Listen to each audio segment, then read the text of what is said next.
Halo semua, perkenalkan nama saya Resti Aulia dari Fakultas Kesehatan Program Studi Sarjana Kebidanan dengan NIM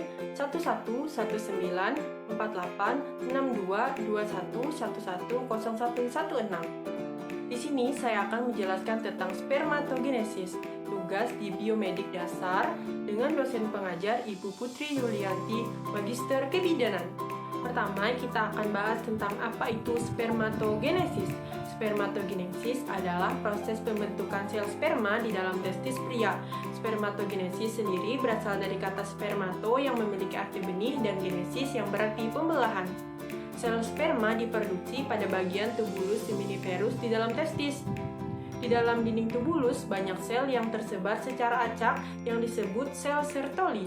Sel ini berfungsi untuk memberikan makanan untuk sel sperma yang belum matang. Sel sperma telah matang atau disebut dengan spermatogonia, spermatogonium atau sel induk sperma memperbanyak diri dengan cara mitosis dan meiosis atau pembelahan sel. Teman-teman sudah tahukah bahwa kematangan reproduksi laki-laki ditandai dengan produksi semen? Biasanya keluar melalui mimpi basah yang terjadi pada usia kisaran 10-14 tahun. Terus apa sih semen atau air mani?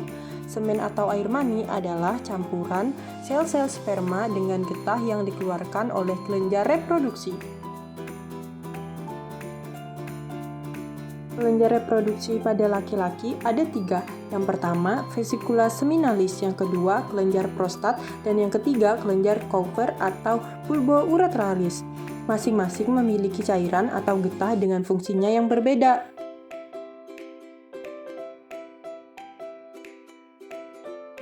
Yang pertama, fungsi vesicula seminalis, yaitu membuat air mani yang bersifat lengket sehingga air mani mampu menempel lebih lama di dalam saluran reproduksi wanita. Dengan begitu, sperma akan memiliki kesempatan lebih besar untuk bisa bertemu dengan sel telur.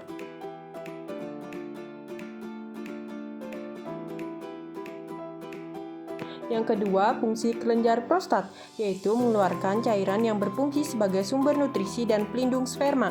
Selama terjadi ejakulasi, cairan ini akan keluar bersama dengan sperma dalam bentuk air mani.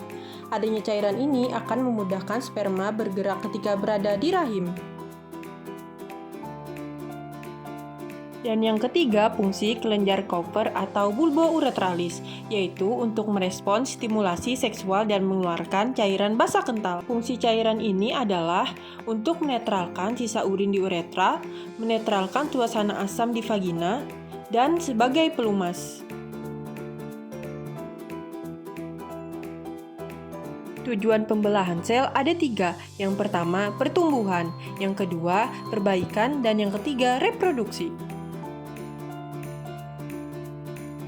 Pembentukan spermatogenesis terjadi di testis, tepatnya di tubulus seminiferus. Kedudukan seminiferus dalam testis dapat kita lihat pada gambarnya, dan jika dilihat pada gambarnya, terlihat sayatan melintangnya. Di dalamnya kelihatan sperma yang sedang berkembang.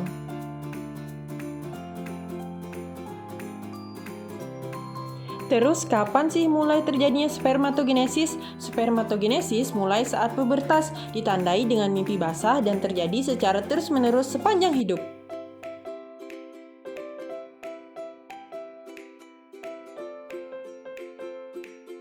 Tahapan spermatogenesis itu terjadi secara bertahap.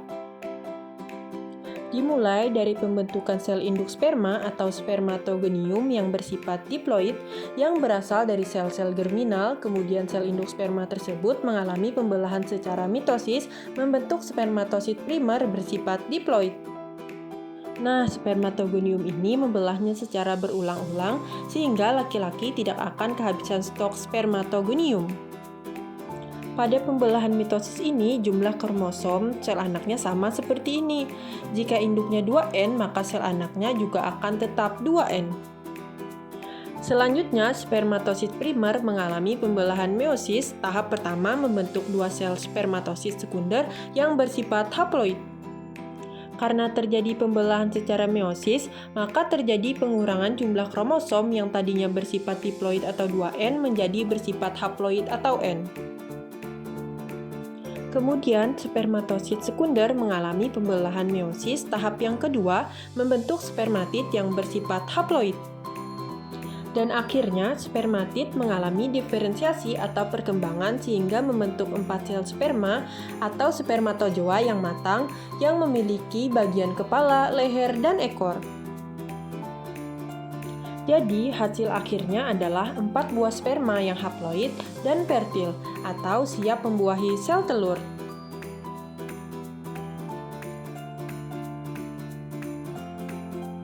Kita lihat lagi nih diagram proses spermatogenesis secara lengkap dimulai dari spermatogonium yang bersifat diploid, mengalami mitosis, menjadi spermatosit primer bersifat diploid,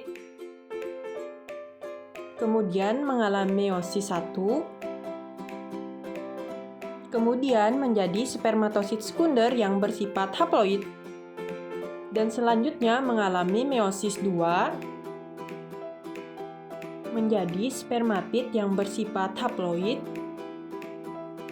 kemudian mengalami diferensiasi menghasilkan 4 sperma atau spermatozoa yang bersifat haploid. Selama spermatogenesis, sperma yang sedang berkembang itu didorong perlahan dan bergerak menuju epididymis. Terjadi pematangan sperma di epididymis selama 15 hari. Nah, di epididymis membutuhkan 74 hari bagi spermatogonium membelah dan berkembang menjadi sperma yang matang dan siap membuahi sel telur atau fertil. Dan kurang lebih 100 juta sperma diproduksi di testis setiap harinya dengan ukuran panjang sekitar 0,05 mm.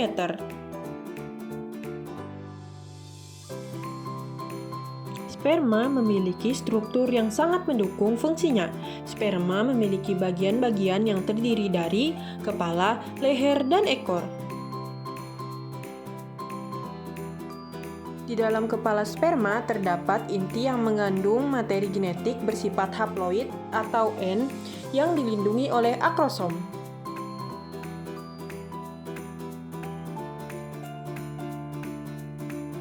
Akrosom tersebut mengandung enzim hyaluronidase dan protease. Enzim tersebut membantu sperma ketika menembus selaput pelindung telur. Kepala sperma tersebut berbentuk lonjong dan runcing agar mudah menembus dinding sel telur yang sangat keras. Kemudian di belakang kepala sperma terdapat badan yang mengandung banyak mitokondria. Mitokondria tersebut berfungsi sebagai penyedia energi bagi sperma untuk bergerak. Kemudian, paling ujung adalah bagian ekor yang berfungsi untuk pergerakan sperma.